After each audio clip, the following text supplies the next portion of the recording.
Friday, March 2nd, 2018. We are going to divide the class period in half. The first half of the class period will be spent looking at the Cellular Respiration Combustion Lab 13. That's the Dorito and marshmallow burning. And then the second half will be spent with your plants. So depending on which group you chose to work with, you're going to maybe possibly rearrange your seat partway through class. Here we are with our idea of calorie again.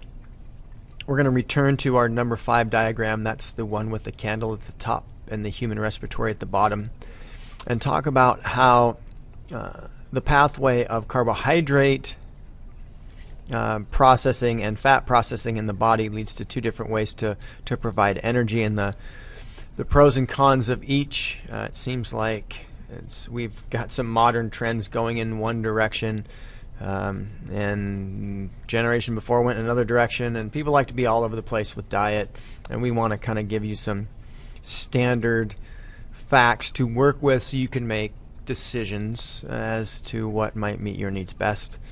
Not to forget about micronutrients, vitamins, and minerals. Talk about their role real quick.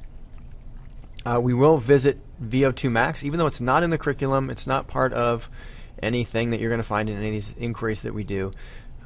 We do want to talk about how you can change the amount of oxygen your body can uptake and tie it back to diet as well to optimize your happiness.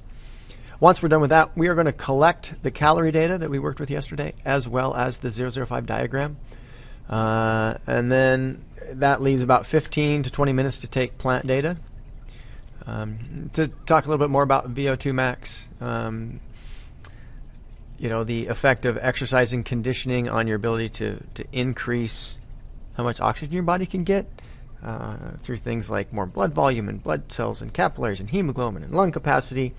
And so, in other words, that exercise that you're doing is paying off in the long run. These aren't quick, short changes, but they're long-term changes that you might invest in. And that's going to be our Friday.